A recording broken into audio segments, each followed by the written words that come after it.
Hey guys, welcome back to our YouTube channel learn science. Hello hello hello hello everyone, कैसे हैं आप लोग? उम्मीद है बहुत ही अच्छे होंगे। तो चलिए स्टार्ट करते हैं आज का सेशन। आज हम लोग लेकर के आए हैं क्लास 9th एलिवेट बैच का सेकंड पार्ट, जिसमें हम लोग केमिस्ट्री पढ़ रहे थे। केमिस्ट्री में हम लोग चैप्टर नंबर फर्स्ट यानी मैटर इन आवर सराउंडिंग्स का आज है लेक्चर नंबर 2। आई होप आपने लेक्चर नंबर 1 पढ़ लिया होगा। नहीं पढ़ा है तो बहुत ज़रूरी है आपका पढ़ना। आप उसका मैं लिंक जो है वो डिस्क्रिप्शन में दे रही हूँ, तो आप ज़रूर जा करके पढ़िए।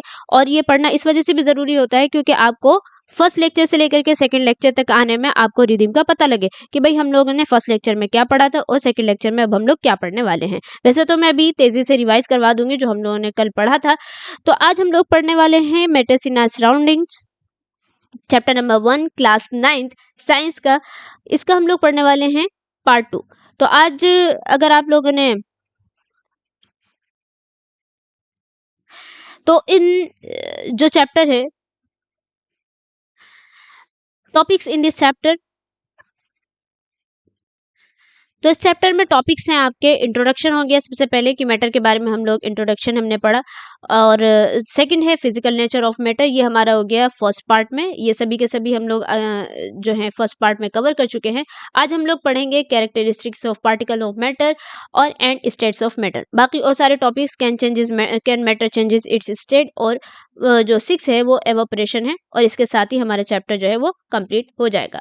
ओके, तो चलिए आज हम लोग क्या क्या कवर करने वाले हैं। आज हम लोग कवर करेंगे characteristics of particle of matter और डिफ्यूजन को कवर करेंगे हम। और इसके साथ ही लास्ट जो हमारा टॉपिक होगा वो होगा हमारा स्टेट्स ऑफ मैटर। ठीक है, तो चलिए स्टार्ट करते हैं आज का सेशन।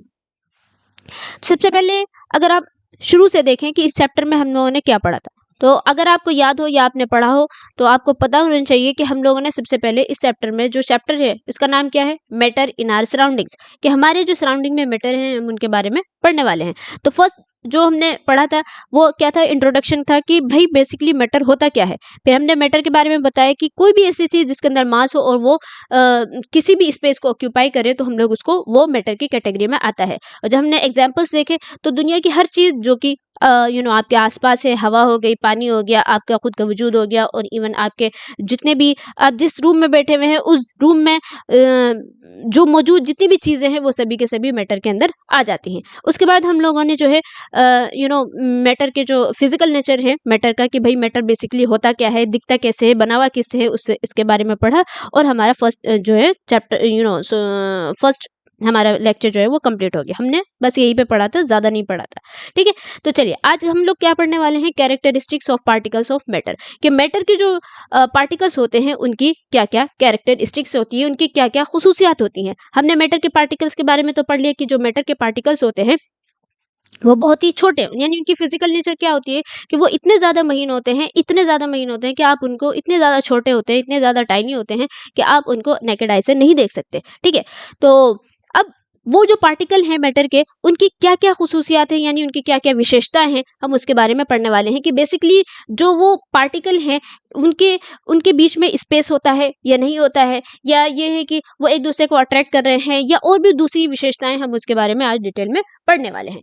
तो सबसे पहली जो अगर हम लोग कैरेक्टरिस्टिक देखें पार्टिकल ऑफ मैटर की, यानी कि किसी भी मैटर के पार्टिकल की, वो ये है कि particles of matter have space between them, कि जो मैटर के पार्टिकल्स होते हैं उनके बीच में स्पेस होता है। आप ये कहेंगे कि मैम ये कैसे हो सकता है, जबकि अगर हम लोग किसी भी चीज़ को देखें, मैटर हमने बेसिकली कहा किसे था, कि हर वो चीज़, कोई भी चीज़ ले लो, मान लो आप अपनी जो जिस टेबल पे आपने अपना कंप्यूटर, लैपटॉप या टैब या जो भी कुछ चीज़ें रखी हुई हैं या बुक्स रखी हुई हैं, आप उस टेबल ही को देख लो, वो आपको क्या दिखेगी, वो बिल्कुल स्मूथ दिखेगी। इवन क्या आप वाटर के मॉलिक्यूल्स को भी देखो तो वाटर के मॉलिक्यूल आपको कैसे दिखेंगे, बिल्कुल स्मूथ दिखेंगे। तो फिर ये कहा जा रहा है कि जो मैटर है उसके जो पार्टिकल होते हैं उसमें स्पेस होती है, तो कैसे वो स्पेस हो गई, है ना। तो आप इसका इसका एग्जांपल ऐसे ले सकते हैं कि मान लीजिए हमने पीछे भी एक्टिविटी करी थी पिछले पार्ट में, कि जब आप मान लो वाटर ले लो, थोड़ा सा पानी ले लो, गिलास में पानी ले लो या बकेट में ले लो, जिसमें भी ले लो, उसमें आपने क्या किया, उसमें आपने सॉल्ट या शुगर को घोला या कुछ भी चीज़ों को घोला, तो वो क्या होती है, थोड़ी देर के बाद घुल जाती है। तो कैसे घुल गई, अगर उनके बीच में स्पेस ना होता, अगर वाटर के मॉलिक्यूल के बीच में अगर स्पेस ना होता तो वो कैसे घुल जाती है ना। तो वो घुल रही है, इसका मतलब ये है कि उसके उसके बीच में जो है स्पेस है।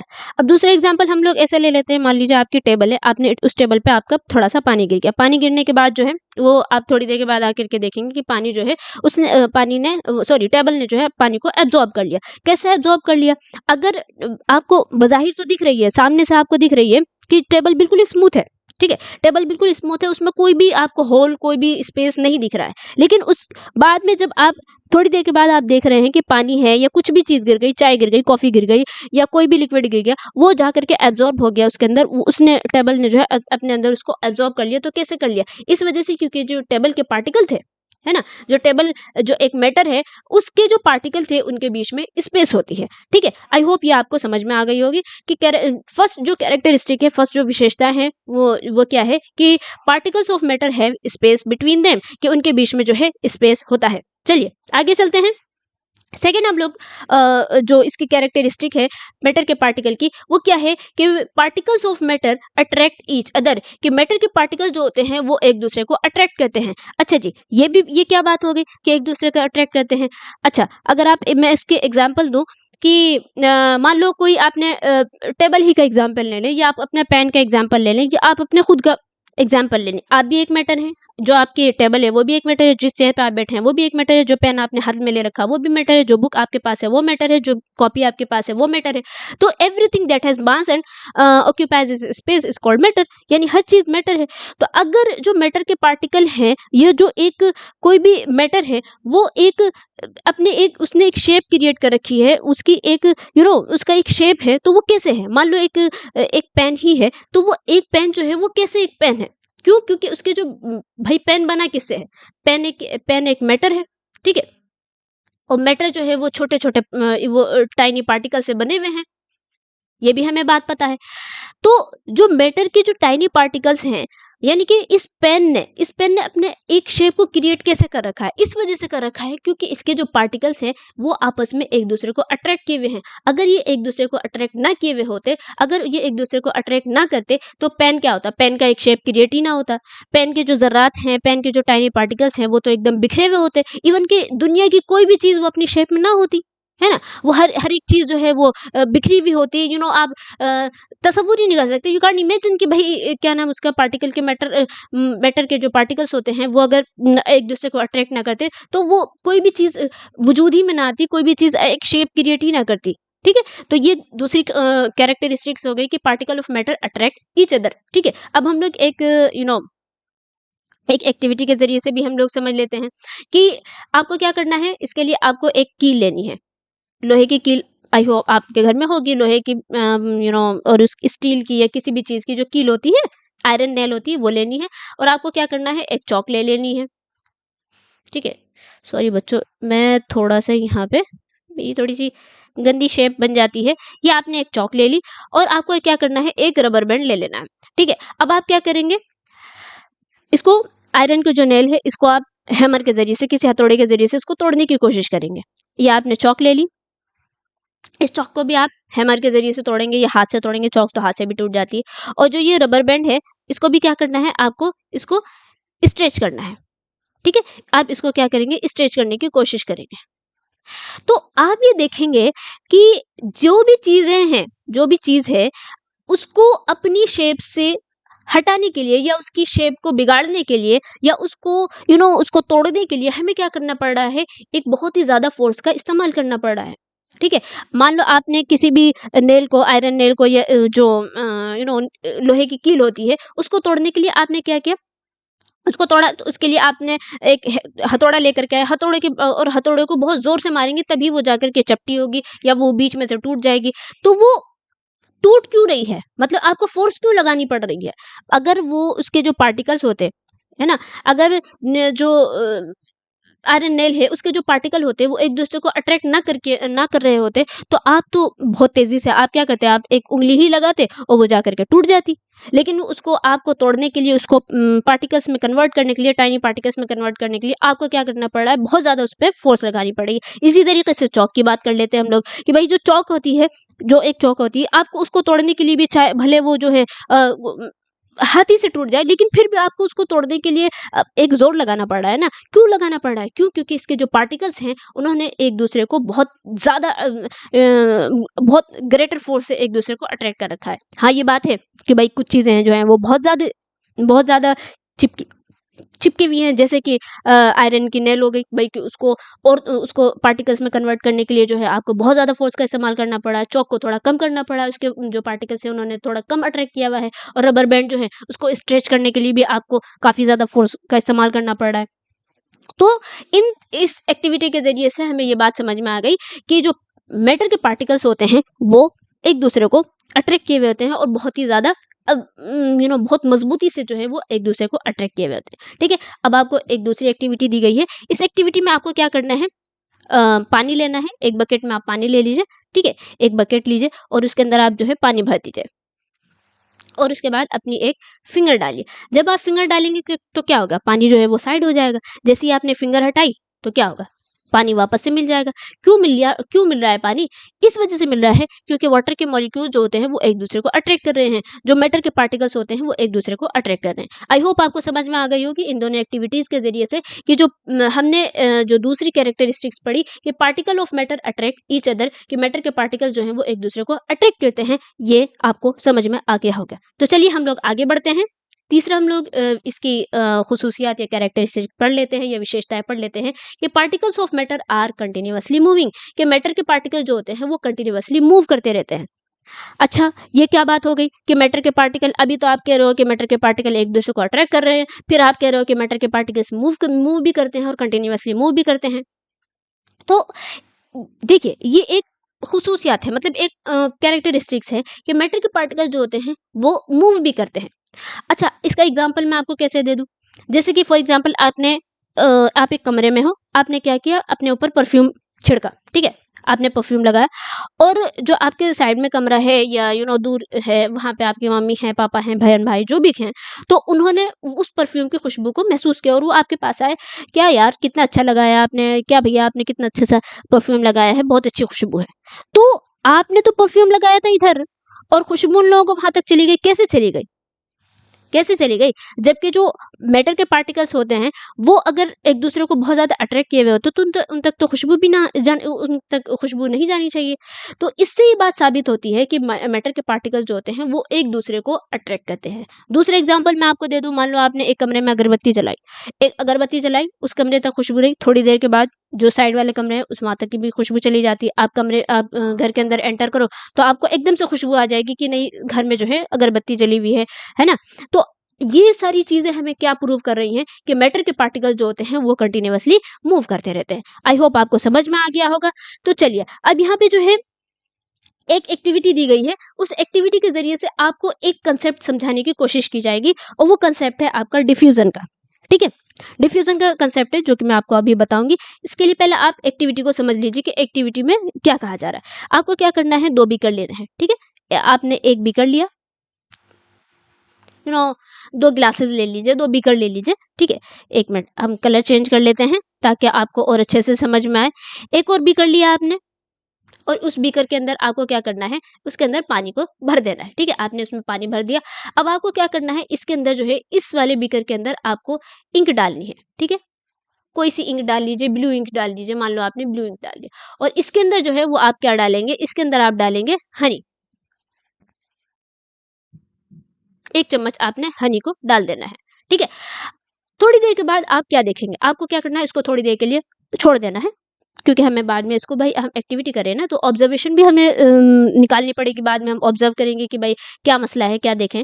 तो आप थोड़ी देर के बाद जब आप इसको ऑब्जर्व करेंगे तो आप देखेंगे कि जो इंक है वो पूरी तरीके से इवनली पूरे उसमें डिस्ट्रीब्यूट हो गई है। आपका पानी जो है वो पूरा का पूरा किस कलर का हो गया है, वो ब्लू कलर का हो गया है। और जो हनी है यानी शहद जो आपने 1 चम्मच डाला था, वो अभी जो है अभी वो इतना है, मान लो ये वो कोने में पड़ा हुआ था, वो अभी थोड़ा सा ही इधर इधर तक के वो स्प्रेड हुआ है। ठीक है, तो इस एक्टिविटी के ज़रिए से आपको क्या समझाने की कोशिश की जा रही है? इस एक्टिविटी के ज़रिए से आपको ये समझाने की कोशिश की जा रही है कि कुछ चीज़ें ऐसी होती हैं जो कि बहुत तेज़ी से ही डिफ्यूज़ हो जाती हैं, बहुत तेज़ी से ही अपना वजूद खो देती हैं। ठीक है? और कुछ चीज़ें ऐसी होती हैं जो कि बहुत कम से, यानी कि वो जहाँ पे जो उसकी कंसंट्रेशन होती है, वो जहाँ पे हाई कंसंट्रेशन होती है, वो लो कंसंट्रेशन तक, यानी कि जहाँ पे उसकी कंसंट्रेशन कम है वहाँ तक पहुँचने के लिए थोड़ा सा टाइम लेती है। ठीक है, तो आई होप आपको थोड़ा सा, मुझे लगता है कि थोड़ा आपको नहीं समझ में आ रहा होगा कि मैम आप क्या कहना चाह रही हैं। तो मैं आपको थोड़ा सा और एक और एक्टिविटी करा देती हूँ। इस एक्टिविटी में आपको क्या करना है, कॉपर सल्फेट हो गया CuSO4, है ना, इसके कुछ इसके कुछ क्रिस्टल्स लेंगे, या आप KMnO4 जो कि हमने पीछे देखा था, पोटेशियम परमैंगनेट। आपको क्या करना है, एक उसी तरीके से आपको एक 2 बीकर लेने हैं। एक में आपको क्या करना है, हॉट वाटर लेना है। ठीक है, देखिए बेसिकली ये जो हम एक्टिविटी कर रहे हैं, इस एक्टिविटी के ज़रिए से हमें, आपको एक मैं कंसेप्ट समझाने की कोशिश करूँगी। ये एक्टिविटी आपको कुछ थोड़ी-सी पल्ले पड़ेगी, लेकिन जब आप कंसेप्ट समझ जाएँगे तो उसके बाद आपको कंप्लीटली ये एक्टिविटी जो है समझ में आ जाएगी। तो आपको 2 बीकर लेना है, एक हॉट वाटर का और दूसरा लेना है हमें किसका, कोल्ड वाटर का। ठीक है? ये हमने ले लिया आपका कोल्ड वाटर का, 1 बीकर ले लिया। ठीक है?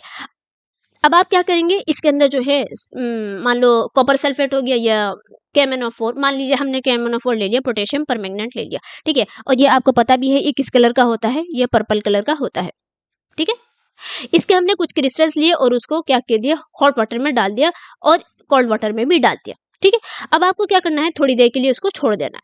थोड़ी देर के लिए आप छोड़ देंगे, और छोड़ने के बाद क्या आप ऑब्जर्व करेंगे, ऑब्जर्व आप ये करेंगे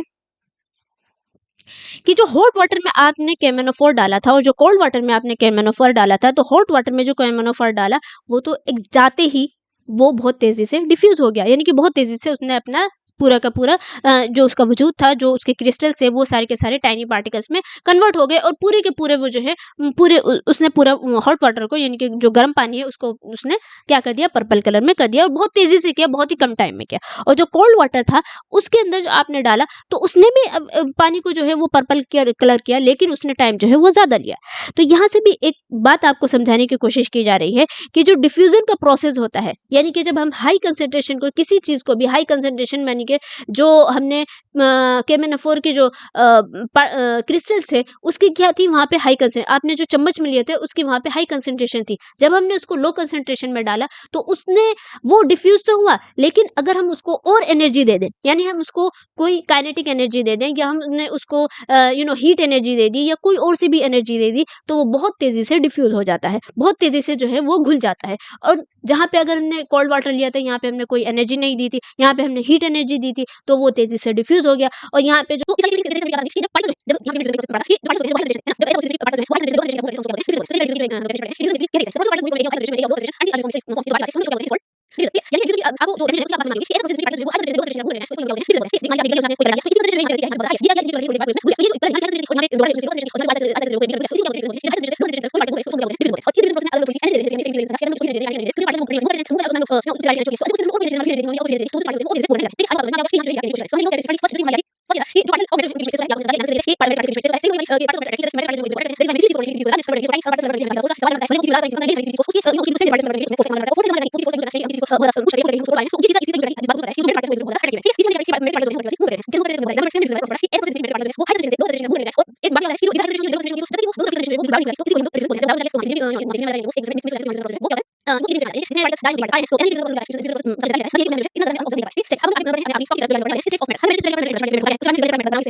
सॉलिड के बारे में पढ़ लेते हैं। सॉलिड के बारे में आपको वैसे भी पता ही होगा कि सॉलिड की जो है वो आपकी डेफिनिट शेप होती है, डिस्टिंक्ट बाउंड्री होती है। मान लो कि वैसे भी आपको पता है भाई कोई चीज़ सॉलिड है तो उसकी एक डेफिनिट शेप ही होगी। अगर मान लो लिक्विड के बारे में आपसे कहा जाता है ये चीज़ लिक्विड है तो इसका मतलब क्या है उसकी डेफिनिट शेप नहीं होगी, उसकी डिस्टिंक्ट बाउंड्रीज होती है। उसके अलावा दे है फिक्स वॉल्यूम, उनका वॉल्यूम जो होता है वो फिक्स होता है और नेग्लिजिबल कंप्रेसिबिलिटी यानी कि आप उनको कंप्रेस नहीं कर सकते। जैसे कि आप गैस को कंप्रेस कर देते हैं, गैस को कंप्रेस करके आपकी जो सिलेंडर होता है, सिलेंडर के अंदर जो गैस होती है वो कैसी होती है? वो लिक्विफाइड होती है यानी कि आपने उसको इतना ज़्यादा कंप्रेस किया हुआ होता है और फिर आहिस्ता-आहिस्ता जो है वो निकलती रहती है और हम उसको यूज़ कर लेते हैं। तो सॉलिड के अंदर ऐसी बात नहीं है, उसकी डेफिनिट शेप होगी। मान लो आप किसी के बारे में बोलती है कि भाई ये बहुत ही सॉलिड बंदा है। सॉलिड बंदा है इसका मतलब क्या है कि ये जो है ये अपनी इसकी एक बाउंड्रीज हैं, ये अपनी जगह से हिलता नहीं है, ये अपनी बातों से इधर-उधर नहीं होता है। ये तो इसी तरीके से सॉलिड की एग्जांपल दिए जाते हैं। मतलब कि सॉलिड के वो बताई जाती हैं, खुसूसियत बताई जाती हैं कि आप किसी भी चीज़ को सॉलिड कैसे कह सकते हो? तो उसकी ये होती है कि वो उसकी एक डेफिनिट शेप होती है और उसकी डिस्टिंक्ट बाउंड्रीज होती हैं। इसके अलावा उसका फिक्स्ड वॉल्यूम होता है और इसकी कंप्रेसिबिलिटी जो है वो नेग्लिजिबल होती है। ठीक है? उसके अलावा solid maintain their shape, solid जो होते हैं वो अपनी शेप को मेंटेन करके रखते हैं। सॉलिड की खासियत ये भी होती है कि वो अपनी शेप को मेंटेन करके रखते हैं। ऐसा नहीं है कि लिक्विड की तरह जो है वो जिस भी बर्तन में डालो वो अपनी शेप को उसी तरीके से कर लेते हैं। Even when an external force is applied यानी कि अगर हम लोग उसके ऊपर एक्सटर्नली फोर्स भी अप्लाई कर दें तब भी वो अपनी शेप को जो है मेंटेन करके रखते हैं। अब यहाँ पे एक क्वेश्चन आ जाता है कि मैम अच्छा अब मान लो हमने कोई भी सॉलिड है, ऐसा तो नहीं है कि अगर हमने उसके ऊपर हम तो उसके ऊपर जब फोर्स डालते हैं मतलब उसके ऊपर फोर्स को अप्लाई करते हैं तो वो अपनी शेप को मेंटेन करके नहीं रखता है, वो तो चिपक जाता है या वो पिचक जाता है। तो आपने जो फोर्स अप्लाई की वो फोर्स जो है वो उस सॉलिड की जो शेप बनी हुई थी उससे बहुत ज्यादा थी, यानी कि वो अपनी जितनी उसकी क्षमता थी अपने आप को मेंटेन रखने की उससे ज्यादा जब आप फोर्स को अप्लाई करेंगे तभी वो जो है अपनी शेप को चेंज कर लेगा। ठीक है, लेकिन जब तक उसके अंदर क्षमता है कि वो अपनी शेप को मेंटेन करके रखे तो वो जो है मेंटेन करके रखेगा। तो बेसिकली सॉलिड की ये एक खासियत भी होती है। उसके अलावा नंबर 4 पे आ जाता है कि solid can break under force but do not change shape easily, they are rigid. कि सॉलिड को जो है आप फोर्स यानी कि बहुत ज्यादा यही बात देखिए जो आगे जो तीसरा पॉइंट था उसी का ही उसी की एक्सप्लेनेशन दे रखी है कि सॉलिड को आप फोर्स से ब्रेक तो कर सकते हैं लेकिन आप उसकी शेप को जो है आसानी से चेंज नहीं कर सकते हैं। यानी कि आपने अगर उसके अंदर एक्सटर्नल फोर्स लगाई तो वो क्या होगा, वो टूट जाएगा। वो अपनी शेप को इधर-उधर करने के बजाय वो क्या होगा, वो बिखर जाएगा, वो टूट जाएगा। लेकिन वो जब तक कि उसके अंदर क्षमता होगी कि वो अपनी शेप को मेंटेन करके रखे तो वो अपनी शेप को मेंटेन करके रखेगा। आई होप आपको समझ में आ गया होगा कि जितने भी इसके अलावा आप इसके एग्जांपल्स में देख लें कि इसके एग्जांपल हो गया आपका पेन हो गया, बुक हो गई, नीडल हो गई जो कि आपके बुक में दी हुई है, पीस ऑफ वुडन हो गई। ठीक है, तो आपको इन सारी एग्जांपल से आपको समझ में आ गया कि भाई जो सॉलिड की शेप होती है वो एक डेफिनिट शेप होती है, उसकी डिस्टिंक्ट बाउंड्रीज होती है, फिक्स वॉल्यूम होता है और उसकी कंप्रेसिबिलिटी बहुत ही नेग्लिजिबल होती है। उसके अलावा वो अपनी शेप को मेंटेन करके रखता है। ठीक है, और जब आपने एक्स्ट्रा फोर्स लगा दी जितने की वो मेंटेन यानी जितनी वो मेंटेन करके रख सकता था उससे भी ज्यादा आपने एक्सटर्नल फोर्स लगा दी तो वो अपने आप को ब्रेक कर लेगा, लेकिन वो तेजी से मतलब बहुत जल्दी अपनी शेप को इजीली चेंज नहीं कर पाएगा। इसी वजह से उनको रिजिड कहा जाता है। ठीक है, अभी अच्छा जी कुछ क्वेश्चंस आपकी बुक में दिए हुए हैं कि क्या ये सारी चीजें भी सॉलिड हैं। जैसे कि फॉर एग्जांपल पहला क्वेश्चन दिया हुआ है what about a rubber band can it change its shape on stretching, is it a solid. कि रबर बैंड के बारे में आप क्या कहना चाहेंगे कि जब हम उसको स्ट्रेच करते हैं तो वो अपनी शेप को चेंज कर लेता है, तो क्या वो सॉलिड है? बिल्कुल है। क्यों? क्योंकि भाई आप देखिए मान लीजिए ये हमने रबर बैंड की शेप बना रखी है। ठीक है, ये रबर बैंड है आपका। ठीक है? तो अगर पहले हम रबर बैंड की वो सारी जो सॉलिड की विशेषताएँ हैं, हम उसको इसके अंदर देखते हैं कि ये उस पे खरा उतरता है कि नहीं। इसकी डेफिनिट शेप है, बिल्कुल है। इसकी डिस्टिंक्ट बाउंड्रीज़ हैं, बिल्कुल है। क्या इसका फिक्स वॉल्यूम है? बिल्कुल है। क्या इसको हम लोग कंप्रेस कर सकते हैं? कंप्रेस कर सकते हैं, लेकिन वो क्या होगा, कंप्रेस जैसे ही आप उसको छोड़ेंगे, वो वापस अपनी शेप को रिगेन कर लेगा। अब यहाँ है कि क्या इसकी क्या इसने अपनी शेप को मेंटेन किया हुआ है? बिल्कुल मेंटेन किया हुआ है। अब यहाँ पे जो क्वेश्चन आ रहा है कि हम तो इसको स्ट्रेच कर लेते हैं, हम तो इसको स्ट्रेच कर लेते हैं। तो यहाँ पे जो तीसरा चौथा पॉइंट जो मैंने आपको समझाया कि सॉलिड जो होता है, वो अपनी शेप को मेंटेन करके रखता है और जब हम उसके अंदर उतनी ज़्यादा यानी उसकी शेप को मेंटेन करने की जितनी उसके अंदर क्षमता होती है, उससे ज़्यादा जब हम फोर्स लगाते हैं, तभी जाकर के वो अपनी शेप को जो है वो चेंज कर लेता है। अनटिल एंड अनलेस अगर हम लोग उससे ज़्यादा इतनी ज़्यादा लगा दें तो वो लास्ट में क्या होगा, वो जो है अपने आप को तोड़ देगा, यानी रबर बैंड जो है वो टूट जाएगा। लेकिन उसके अलावा से जितनी भी चीज़ें आ रही हैं यानी कि जितनी भी हमने विशेषताएं पढ़ी सॉलिड की कि उसकी मतलब जितनी भी डेफिनिट शेप है, डिस्टिंक्ट बाउंड्रीज है, फिक्स वॉल्यूम है, नेग्लिजिबल कंप्रेसिबिलिटी है, वो सारी की सारी इसके अंदर आ रही हैं और बाकी वो अपनी शेप को भी मेंटेन करके रखता है। अगर आप उसको कंप्रेस कर दो, आप उसके अंदर इतनी फोर्स लगाओ कि वो जितनी वो झेल पाए तो वो झेल करके वापस अपनी शेप को रिगेन कर लेता है। तो इसका मतलब क्या है कि रबर बैंड जो है वो आपका सॉलिड है। ठीक, और हमने इसका एक्सप्लेनेशन भी दे दी। सेकंड और क्या आ जाता है, what about sugar and salt when kept in different jars, this take the shape of the jar, are this solid. अच्छा जी, अब यहाँ पे क्वेश्चन किया जा रहा है कि मान लो शुगर और सॉल्ट की बात करते हैं, है ना? आपने चीनी लिया, नमक लिया, आप क्या करेंगे, उसको आपने एक बर्तन में रख दिया। जैसे ही आपने बर्तन में रखा, आपने जो है पहले उसको एक ऐसे जार में रखा हुआ था जो कि ऐसी शेप का था, मान लो छोटी सी शेप का था। अब आपने उठा करके उसको ऐसे जार में रख दिया जो कि एक लंबी सी शेप की है। तो अब जो शुगर या सॉल्ट है, आपने जिस तरह के जार में रखा उसने तो उस तरह की शेप को मेंटेन कर लिया, वो अपनी शेप को मेंटेन करके नहीं रख पाया। तो क्या ये सॉलिड है? बिल्कुल है। तो आप कहेंगे मैम ये कैसे सॉलिड हो गया? तो भाई वो जो सॉलिड है वो कैसे सॉलिड है? वो ग्रेन्युलर सॉलिड है। यानी कि आप ये मत देखिए कि ओवरऑल जो इतने सारे पार्टिकल्स हैं यानी इतने सारे जो उसके ग्रेन्यूल्स हैं यानी कि अगर आप एक चीनी को देखें, आप चीनी के एक ग्रेन्यूल को निकालिए, चीनी के एक दाने को निकालें, तो आप उसको देखिए कि क्या उसकी एक डेफिनिट शेप है? क्या वो उसकी डिस्टिंक्ट बाउंड्रीज है? क्या उसका फिक्स वॉल्यूम है? क्या वो अपनी शेप को मेंटेन करके रख पा रहा है कि नहीं रख पा रहा है? तो आप देखेंगे कि जो उसका एक छोटा-सा ग्रेन्यूल है चीनी का या एक जो नमक का एक छोटा-सा ग्रेन्यूल है, वो सभी के सभी जो हैं वो सॉलिड की जितनी भी उसकी डेफिनिशन में जितनी भी चीज़ें आती हैं वो उन सभी चीज़ों पे वो खरा उतर रहा है। बाकी ये है कि वो जार की शेप को जो है वो मेंटेन कर पा सॉरी जार की शेप को जो है वो जार की शेप का हो जा रहा है, तो हम उसको नहीं देखेंगे, हम इंडिविजुअली एक क्रिस्टल को देखेंगे। क्या वो जो एक क्रिस्टल है, जो एक एक ग्रेन्यूल है, तो क्या वो सॉलिड की डेफिनिशन के अंदर फिट बैठ रहा है? तो बिल्कुल बैठ रहा है। तो इससे हमें ये बात पता चल गई कि अगर आप शुगर या सॉल्ट की बात करें तो वो भी सॉलिड के अंदर आ जाता है। अब तीसरा क्वेश्चन यहाँ पे आपकी बुक में दिया हुआ है, what about a sponge, is it a solid yet we are able to compress it, why? अब यहाँ पे क्वेश्चन किया जा रहा है कि जो स्पंज होता है, ठीक है, जो स्पंज होता है, मान लो ये एक स्पंज है बड़ा सा, तो हम इसको तो कंप्रेस कर लेते हैं, ठीक है, और कंप्रेस कर रहे हैं, और कंप्रेस करने के बाद ये जो है अपनी शेप को इसने मेंटेन करके नहीं रख पाया, तो फिर भी ये सॉलिड है। कैसे है सॉलिड? तो भाई इस वजह से सॉलिड है क्योंकि इसके जो स्पंज होता है उसके अंदर छोटे-छोटे से होल होते हैं, और उन होल में हवा भरी हुई होती है। लेकिन जैसे ही हम उसको कंप्रेस करते हैं तो वो अपनी शेप को मेंटेन कर लेता है। तो इसी वजह से जो है हम इसको सॉलिड के अंदर उसको सिर्फ एक यही चीज़ है जो कि उसको सॉलिड से अलग हटाती है, लेकिन फिर भी चूँकि हम उसको वो अपनी शेप को मेंटेन कर पा रहा है, इसी वजह से हम इसको सॉलिड कहते हैं, क्योंकि इसकी डेफिनिट शेप भी है, डिस्टिंक्ट बाउंड्रीज भी है, फिक्स वॉल्यूम भी है, नेग्लिजिबल कंप्रेसिबिलिटी भी है, ठीक है। आई होप आपको ये तीनों क्वेश्चंस आपको समझ में आ गए होंगे। चलिए आगे चलते हैं, हम लोग लिक्विड स्टेट के बारे में पढ़ते हैं। जो सेकंड है स्टेट्स ऑफ मैटर, वो क्या है कि जो मैटर है वो लिक्विड स्टेट में भी पाया जाता है। अब लिक्विड की कुछ खुसूसियात हैं जो कि हम देख लेते हैं कि liquid have no fixed shape, कि लिक्विड की जो है फिक्स शेप नहीं होती। आप जिस भी कंटेनर में रखोगे, जिस भी बीकर में रखोगे, या जिस भी बर्तन में रखोगे, वो अपनी शेप उसी तरीके से बना लेगा। मान लो आपने पहले गिलास में रखा, गिलास आपका लंबा सा था, वो उस तरह की शेप बना लेगा। अगर आपने अब एक बकेट में रखा, बकेट जो थी वो चौड़ी सी थी, तो वो चौड़ी मतलब वो वैसी शेप गेन कर लेगा। उसके अलावा but have a fix volume, इनका जो वॉल्यूम होता है वो फिक्स होता है। मतलब ऐसा नहीं है कि उनका वॉल्यूम जो है वो चेंज हो जाएगा, उनका वॉल्यूम जो है वो फिक्स होता है। They take the shape of container they kept in, जिस कंटेनर में आप उसको रखो, जिस जगह पे आप रखो, वो वैसे ही उसी की शेप गेन कर लेता है। लिक्विड कैन फ्लो, एक तीसरी बात ये है कि लिक्विड जो है वो फ्लो कर सकता है, दे एंड चेंज शेप इजीली, है ना। जो सॉलिड की जो चीजें थी कि भाई सॉलिड जो है वो फ्लो नहीं करता है, वो अपनी जगह टिका रहता है, वो अपनी वो अपनी शेप को चेंज नहीं कर पाता है, लेकिन लिक्विड के अंदर ऐसा नहीं है, वो फ्लो कर सकता है और उसकी अपनी शेप को जो है वो चेंज कर सकता है। दे आर नॉट रिजिड, ये रिजिड नहीं होते हैं, और फ्लूइड इन नेचर, और ये नेचर में जो है तरल होते हैं, यानी कि फ्लूइड होते हैं। ऐसा होते हैं जो कि बहने वाली, फ्लूइड बोलते हैं जो वो चीज जो कि बहती है। लिक्विड जो है वो क्या होता है, वो बहता है, और ये रिजिड नहीं होते हैं। क्यों? क्योंकि ये भाई अपनी शेप को मेंटेन नहीं कर पाते हैं। तो लिक्विड की सारी चीजें आपको समझ में आ गई, और आप कुछ चीजें याद रखिएगा कि भाई उसकी फिक्स शेप नहीं होती है, लेकिन उसका फिक्स वॉल्यूम होता है। इसके अलावा जो इस कंटेनर में आप रखो, ये तो इसका एक्सप्लेनेशन ही हो गया कि भाई जिस कंटेनर में रखो वो उसी की शेप गेन कर लेता है। इसके अलावा लिक्विड जो है वो फ्लो करता है और उसकी शेप इजीली चेंज हो जाती है, और वो रिजिड नहीं होते, और they are fluid in nature. Okay, चलिए तीसरा पढ़ लेते हैं हम लोग गैस के बारे में, ठीक है। गैस के बारे में क्या कहा गया है कि गैस की पहले हम लोग खासियतें देख लेते हैं, भाई किस तरीके से हम पहचानेंगे कि ये गैस है। तो गैस की जो होती है वो उसकी ना ही फिक्स शेप होती है, ना ही उसका फिक्स वॉल्यूम होता है। कैसे? क्योंकि मान लो आपने गैस को जो है फिक्स शेप की बात तो आपको समझ में आ गई कि उसकी शेप जो है वो फिक्स नहीं होती है। गैस को आपने क्या किया, आपने गैस को पहले इतने से बीकर में रखा और आपने इसको बंद कर दिया। आपने इस गैस को इसमें रखा तो गैस इसके अंदर भी आ जाएगी। अब आपने क्या किया, बीकर जो है वो बड़ा कर दिया, ठीक है, यानी इसका वॉल्यूम जो है वो आपने बड़ा कर दिया, तो गैस जो है वो इसके अंदर भी आ जाएगी। कैसे आ गई? तो गैस की जो है वो वॉल्यूम भी फिक्स नहीं रहता है, यानी कि गैस के पार्टिकल्स वो कंटिन्यूअसली मूव करते रहते हैं। उनको जितनी बड़ी जगह दे दो वो उतने बड़े वॉल्यूम में जाकर के फिट हो जाएंगे। और सॉलिड और लिक्विड में ये बात नहीं होती है। सॉलिड जो है वो उसका वॉल्यूम भी फिक्स रहता है, उसकी शेप भी फिक्स रहती है, उस वो रिजिड भी होता है, और लिक्विड जो होता है वो भी उसका भी वॉल्यूम जो है वो फिक्स रहता है। क्यों फिक्स रहता है? क्योंकि जितने मान लो आपने एक गिलास लिया, उसके अंदर आपने इतना पानी भरा, ठीक है, आपने इतना पानी भरा। अब आपने क्या किया, एक ऐसा गिलास लिया जो छोटा सा गिलास लिया, तो उसके अंदर जो पानी है वो क्या होगा, वो ऊपर तक आ जाएगा, यानी कि वो अपने वॉल्यूम को चेंज नहीं करेगा, है ना। इसमें ये बड़ा गिलास है तो इसके अंदर इतना ही पानी आया, जो ये बड़ा छोटा गिलास है इसके अंदर पानी जो है वो ऊपर तक आ गया, तो ये अपनी वॉल्यूम को चेंज नहीं करेंगे। जबकि जो वो होते हैं, क्या नाम उसका, गैस होते हैं, वो अपने वॉल्यूम को चेंज कर लेते हैं। यानी अगर आप उसको छोटे से जार में रखोगे तो वो उतनी ही जगह को घेर के रखेगा, और अगर आपने बड़े से जार में रख दिया तो उसके पार्टिकल जो है वो चारों तरफ फैल जाएंगे और उतने बड़े वॉल्यूम को वो अपने अंदर ले लेंगे, ठीक है। आई होप आपको समझ में आ गया होगा। और इसके अलावा ये हाईली कंप्रेसिबल होता है।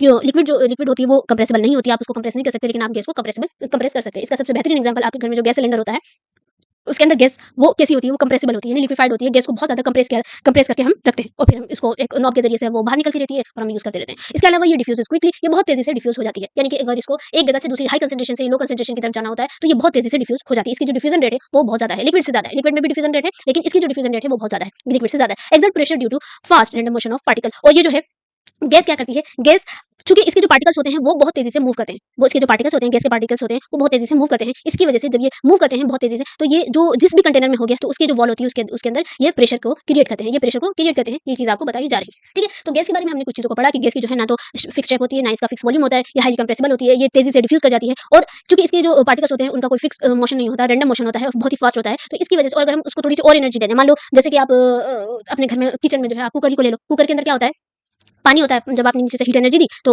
पानी जो है वो भाप बनने लगा, यानी कि वो पानी जो है वो लिक्विड जो है वो गैस में कन्वर्ट हो गया, और गैस में कन्वर्ट होते ही उसको जब हीट एनर्जी मिली तो उसने और ज्यादा मोशन करना शुरू कर दिया, उसके पार्टिकल्स ने और ज्यादा मोशन करना शुरू कर दिया। मोशन करते करते जो है वो एक टाइम के बाद सिटी बाहर आने लगती है, और अगर सिटी को बंद कर दो, मान लो सिटी ब्लॉक हो गई या किसी तरीके से कुकर की जो हवा है वो बाहर नहीं निकल पा रही है, तो इतना ज्यादा प्रेशर क्रिएट हो जाता है कि कुकर ब्लास्ट हो जाता है, ठीक है। आई होप आपको सारी बात समझ में आ गई होगी गैसेस के बारे में हम लोग क्या बता रहे हैं, ठीक है।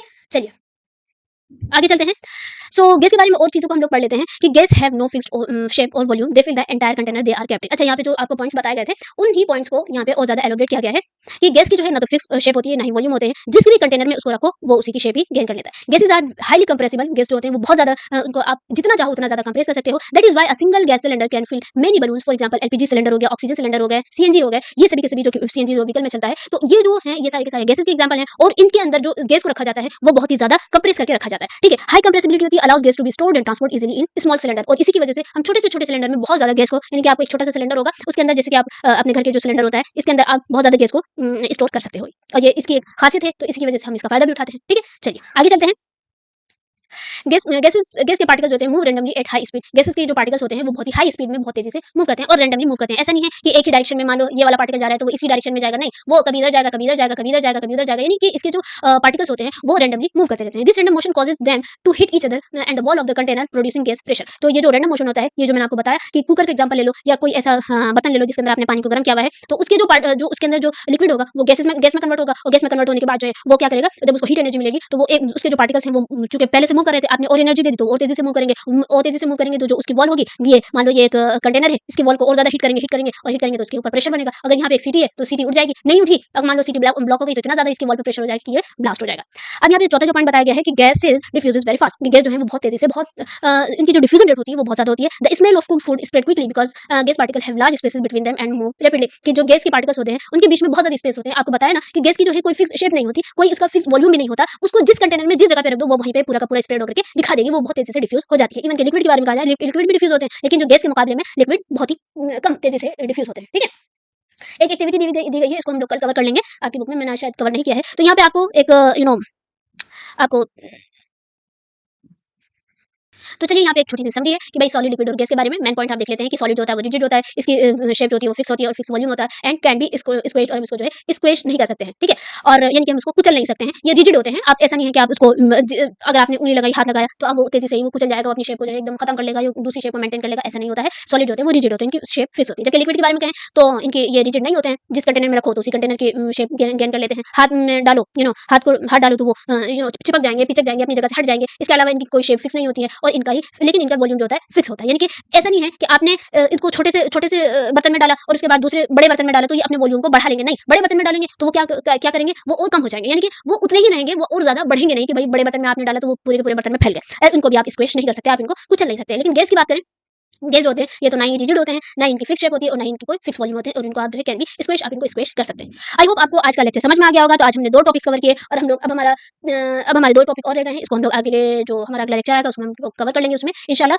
तो बच्चों मिलते हैं अगली वीडियो में, तब तक के लिए बाय बाय। और इससे पहले आप जो लर्न साइंस हैं, अगर आप न्यू हैं तो लर्न साइंस को सब्सक्राइब कीजिए, उसको शेयर कीजिए, लाइक कीजिए, और जो भी बच्चे क्लास 7th 8 9 की साइंस पढ़ना चाहते हैं फ्री ऑफ कॉस्ट, देखिए यूट्यूब पे फ्री ऑफ कॉस्ट कोई नहीं पढ़ाता है। हम ऐसे यानी ये कह सकते हैं कि इंडिया के फर्स्ट ऐसे हैं यूट्यूबर जो कि आपको फ्री ऑफ कॉस्ट पढ़ा रहे हैं, वरना सब लोग बैच की तरफ मूव कर जाते हैं। तो बच्चों इस चीज़ का फायदा उठाइए, और हम भी चाहते हैं कि हमारी जो पढ़ाई हुई, जो हमारे पास नॉलेज है वो सही नॉलेज है। ऐसा नहीं है कि हम आपको रैंडमली कुछ भी पढ़ा रहे हैं, या हमारे पास कोई डिग्री नहीं है, या हम बिना उसके ही आपको रैंडमली कुछ भी पढ़ा रहे हैं, कुछ गलत सलत पढ़ा रहे हैं। आप हम पे भरोसा रखिए, जैसे आपने अभी तक के भरोसा दिखाया है, और इसके साथ साथ जो है पढ़ते रहिए। All the very best. और अपने जो छोटे बहन भाई क्लास 7 क्लास 8 को पढ़ा सकते हैं, सोशल साइंस में पढ़ा सकते हैं, एंड इसमें आपको कंप्लीटली डिस्क्रिप्शन में भी दिया हुआ है, फर्स्ट पार्ट भी मैं आपको दे दूंगी। ठीक है, तो चलिए मिलते हैं अगली वीडियो में, तब तक के लिए ओके बाय।